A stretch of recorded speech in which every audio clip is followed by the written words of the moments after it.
The bare minimum Social Security increase that Social Security recipients should get should be at least $200 more per month, or at least $2,400 per year. Even that may not be enough due to inflation, rising costs of food, rising costs of rent, utilities. Just $200 more per month is not going to be enough to cut it. But is that good enough for now? Is that a stepping stone to help things smooth out over the next year or so? Or should it be even higher? When it comes to Social Security increase, let's talk about what we could see coming up in 2024, what the numbers look like. Also, when it comes to the biggest proposal that is out right now in Congress, the extra $2,400 more for Social Security recipients. We're going to go over that bill, where that stands, how that proposal matches up to others, and when we could expect to see a big increase for Social Security recipients. Before I dive into the main content here, if you want the latest Social Security updates and want to be notified anytime there could be a potential increase, new bill, new proposal, hit the like button, subscribe to the channel, and I'll give you the latest Social Security updates. Let's get right into it here. June update. What kind of raise could Social Security retirees get in 2024? Well, there could be a lot of different options here. This year, Social Security retirees got a bigger increase in benefits than normal. That's due to the COLA, but that's also due to rising inflation, which is really high. 8.7% increase for the COLA really wasn't that much. If you think about the rising costs, how much things are, especially when it comes to the essentials, food, rent, utilities. I think Social Security recipients and our most vulnerable people in our society, disability, veterans, SSI, SSDI, all those groups definitely deserve a lot more than what they're getting. So a measly 8.7% increase should have been a lot higher, mainly because it was done off the wrong calculation, CPIW. Really, it should be a CPIE, which is the CPI for the elderly. And if a change gets done with many proposals that are out right now in Congress for increasing Social Security, expanding Social Security, reforming Social Security, once those numbers get switched from a CPIW to CPIE, we'll start to see higher and more accurate Social Security increase when it comes to the COLA. So the latest numbers that we're seeing right now, due to inflation. So most estimates from earlier this year expect inflation to dip below 4% and possibly 3.5% or lower by the end of the year, and then reach the Fed's 2% target sometime in 2024. Now, not sure if that will actually happen. That's just an estimate. That's referring to the inflation. Even if inflation does go that low, there are still millions of our elderly and most vulnerable population who are not getting nearly enough if they're on fixed income, low income, and are on Social Security expecting to get checks, which they were promised was going to be higher and help them out in their later years in life. Now, when it comes to the actual percentages here, looks like on the high side, it might be 4.5%.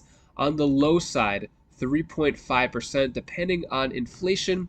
That's referring to the COLA number. Also, depending on whether or not the COLA gets adjusted from the CPIW to CPIE. So 4.5% on the high end there, which probably should be a lot higher. Now, when it comes to other increases for Social Security, Social Security bill looks to increase benefits by $2,400 per year, which would mean $200 more per month. So this bill, probably one of the more popular ones, Social Security proposal for $2,400 extra in checks, expanded and reintroduced in Congress. So one of the people leading this, Bernie Sanders, as well as Elizabeth Warren, when it comes to the Social Security Expansion Act.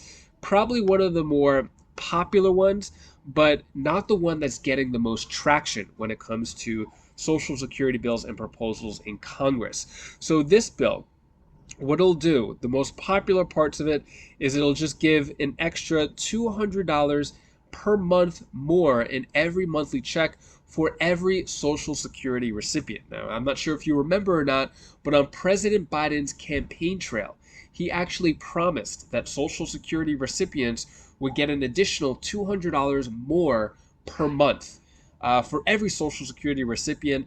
I remember for a while it was on his website, still on his campaign website, and I would point that out a lot. And unfortunately, that promise has not been kept.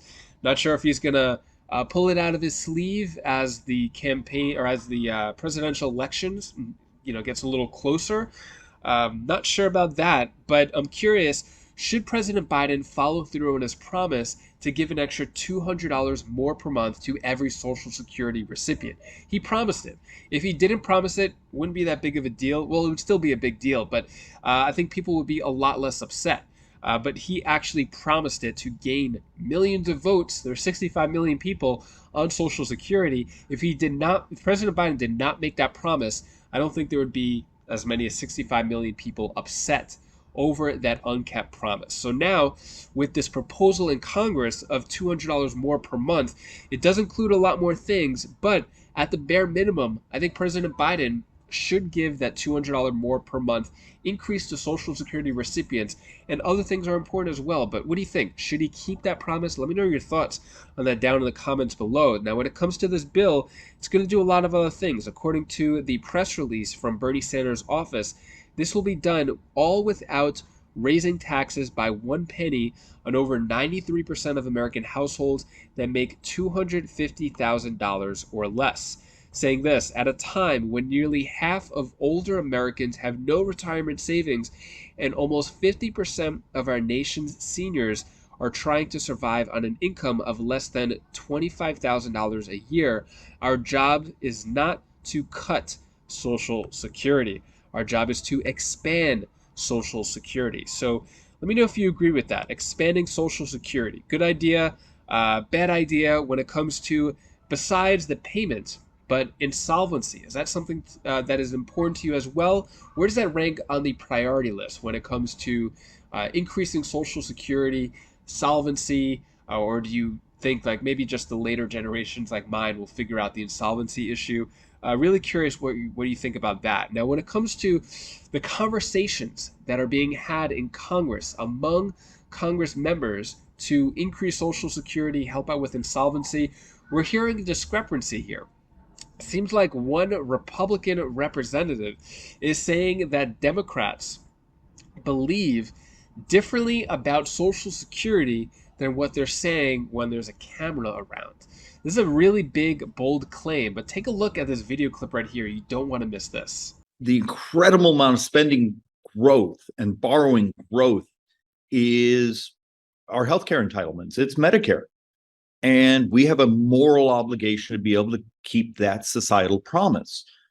But we are in such avoidance of the discussion of how to finance it, how to make it work, how to change the actual price of delivering that healthcare, that we had all this excitement, all this dancing, and never actually really talked about the problem. So you feel like in the conversations that Speaker McCarthy and other top GOP negotiators, do you feel like they were able to get that message through to Democrats, or they were still dancing around the issues, the true issues as well in the negotiations? I'm not being a jerk here. It's not that I feel. I can prove that there was no discussion about it because my brothers and sisters on the left, there's this absolutely duplicitous thing going on here in Washington. Can you imagine that? Where I will have conversations with some of my Democrat colleagues when there's no camera around or reporter around, and they understand that they know it's immoral not being willing to talk about Social Security, and in less than 9 years, the trust fund is gone. Our brothers and sisters who are 65 and up take a 25% cut in their check, and therefore the United States will double senior poverty. That's immoral. And yet we had a president get up behind that podium during his State of the Union say, you're not allowed to talk about, and we're not going to touch Social Security. Okay. And we all applauded, but the cruelty of that is great politics. And in 9 years, we doubled senior poverty because of our unwillingness to tell the truth about the math. That's not feelings, it's math. And it also has this little ethical overtone. It's immoral what we're doing, but it's good politics. Right. What are your thoughts when it comes to this Social Security dilemma between Republicans and Democrats? Do you think the Democrats are saying one thing, believing another, according to this Republican representative? Really curious your thoughts on that. And that is all the news that I have for you today to hopefully brighten your day a bit. Here's my daughter Bella's tip of the day. Hi guys, this is Bella. This is the tip of the day, and what I was gonna say is just enjoy the moments right now. Don't be like maybe, don't be like maybe I'm not good for this. Just do it. Something if you want to do it, then you can, because it's just a one-time thing, because you should always do something now than always later, because then it might not be the right time and it might not be the right ending. You might have like people or like Thank you so much for watching. If you want the latest Social Security updates, letting you know the potential increases, the proposals and bills that are in Congress, how this may affect you in the future and your future Social Security payments, hit the like button, subscribe to the channel for all future Social Security updates. And if you want to learn the latest potential cuts, or at least what the media is calling Social Security cuts, you definitely don't want to miss this video right here. Click this link right up here, and I'll see you in the next video. Take care, be safe. Thank you for watching.